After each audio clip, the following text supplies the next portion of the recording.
हॉली Jackson जो एक British mystery thriller young adult fictional author है, वो बहुत फेमस है अपनी series Good girls guide to murder के लिए, जो कि एक गर्ल पिपा फिट्स अमोबी के अराउंड घूमती है, जो एक 5 ईयर ओल्ड केस को इन्वेस्टिगेट करती है एक डेड गर्ल के अपने प्रोजेक्ट के लिए, जानने के लिए जो उसका मर्डर है और जो कि वो भी अब इस दुनिया में नहीं है, वो एक्चुअली गिल्टी है या नहीं।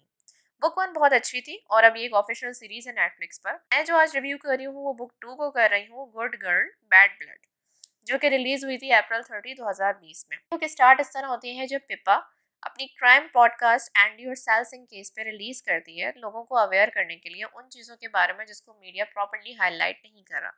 ऑल्दो एलियट वार्ड जो कि फर्स्ट बुक का मेन कल्प्रिट है, वो जेल में है, लेकिन मैक्स हेस्टिंग्स ट्रायल अभी चल रहा है, जो लड़कियों को ड्रग किया करता था और उनके साथ मिसकंडक्ट में इन्वॉल्व था। अब पेप एक यंग स्टार इन्वेस्टिगेटर बन गई है लिटिल किल्टन टाउन में। वो फैसला कर लेती है कि वो अब इस फील्ड में दोबारा कदम नहीं रखेगी, मगर ऐसा लगता है कि हालात ने कुछ और सोच रखा है। एंडी और सैल सिंह के मेमोरियल पर उसकी क्लासमेट कॉनर का बड़ा भाई जेमी रेनल्ड्स डिसअपियर हो जाता है। कॉनर उससे अपने भाई को ढूंढने के लिए कहता है।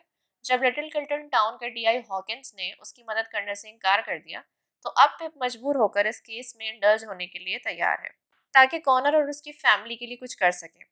ये नॉवेल एक्चुअली मेरे दिल के बहुत करीब है और मैंने इसको बहुत ज़्यादा इंजॉय किया प्रीवियस वाले से ज़्यादा। ये प्लॉट अमेजिंगली रिटर्न है जिसमें परफेक्ट ट्विस्ट और टर्न्स हैं। पिप की जो कैरेक्टर डेवलपमेंट है वो बहुत ही बेहतरीन है, वो अब ज़्यादा स्ट्रॉन्ग है और सिचुएशंस को हैंडल कर रही है बहुत से ऑब्स्टेकल को फेस करते हुए, मगर वो अक्सर इस जस्टिस सिस्टम को लेकर ब्रेक भी हो जाती है। उसके अंदर ये गट्स है कि वो उन पॉइंट्स को पिक करे जो कोई प्रोफेशनल नहीं कर सकता। वो बहुत सारे क्रूशल पॉइंट्स कलेक्ट करती है इस केस से और एक एक करके उन सब जोड़कर इस स्टोरी के अल्टीमेट ट्विस्ट की तरफ पहुंच जाती है। रवि सिंह का कैरेक्टर इसमें बहुत ज़्यादा सपोर्टिव है, ऐसा फ्रेंड जो हम सबको चाहिए अपनी लाइफ्स में। वो पिप के लिए अपना लव भी कन्फेस करता है इस बुक में। उसका कैरेक्टर एक काम मेच्योर और अंडरस्टैंडिंग गाय का है, जो कि इनसिक्योर और पजेसिव नहीं है, बल्कि पिप पर यकीन रखता है जब भी उसको उसकी ज़रूरत होती है।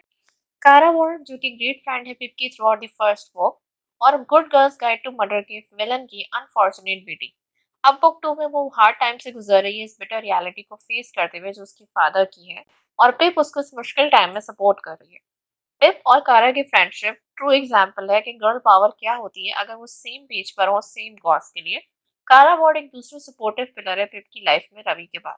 पिप की कैरेक्टर बिल्डिंग नेट डिसल्वा के साथ भी काबिल जिक्र है। किस तरीके से नेट डिसल्वा नफरत होती है पिप के लिए, वो उनकी फ्रेंडशिप में बदल जाती है जस्ट बिकॉज जो पिप की एफर्ट्स होती हैं जो बहुत सारी जिंदगियों को सेव कर लेती है। जेमी जो कि इस पूरे केस का मेन पॉइंट है इस बुक में, वो एक फ्रेंडली और हार्ड वर्किंग मेच्योर इंसान है, जो कि अपने लास्ट डेज में बिफोर हिज डिसअपियरेंस बहुत ही कंफ्यूज और स्ट्रेंज पाया जाता है बाय हिज फैमिली। ये स्टोरी बहुत अच्छे से डिस्क्राइब करती है कि जेमी को किन किन ओकेजन्स में किन चीज़ों का सामना करना पड़ा और क्या क्या लोगों ने विटनेस किया। I must say it is a very carefully written plot. इसमें एक दो न्यू कैरेक्टर्स भी हैं, चार्ली एंड फ्लोरा ग्रीन, जो कि पेपा फिट्जमोबी के नेबर्स हैं और इनकी बहुत ही ज़्यादा इंपॉर्टेंट पोजीशन है। चार्ली एक पावरफुल रिलेशनशिप डेवलप करता है पिप के साथ उसका फोकस शिफ्ट करने के लिए। एंड स्टैनले फोर्ब्स जो कि एक रिपोर्टर था, बुक 1 से हम उसको जानते हैं, वो इस बुक में टर्निंग पॉइंट है। आगे भी मजीद स्पॉयलर्स देना नहीं चाहूँगी। ये एक मस्ट रीड सीक्वल है। जनरली मैं सीक्वल्स में इंटरेस्टेड नहीं होती क्योंकि वो फर्स्ट वन की वाइब से मैच नहीं करते, लेकिन ये वाली जो बुक है ये मुझे उम्मीद दे रही है कि मैं जो आगे वाली लास्ट इसका पार्ट है एज गुड एज डैड उसको भी पढूं। आप ज़रूर इस थ्रिलर को एंजॉय करेंगे और बिल्कुल भी नहीं लगेगा कि ये तो एक्सपेक्टेड था। जो चीज़ भी आप पढ़ेंगे वो किसी भी नई चीज़ में आगे जाके इवॉल्व हो रही है और कुछ ना कुछ रिवील कर रही है, और एंड में आप बिल्कुल अमेज्ड हो जाएंगे and shockingly all will be in tears. इस टाइप की emotional ending I wasn't expecting honestly, जिसने मेरा दिल ही तोड़ दिया। पिप के एक्सप्रेशन बैक कैरेक्टर है, आप उसका love anger breaking point trauma emotion सब कुछ देखेंगे। मेरी तरफ से इस स्टोरी के लिए 10/10 है। आप भी इस स्टोरी को ज़रूर पढ़ें और मुझे बताएं आपको कैसी लगी।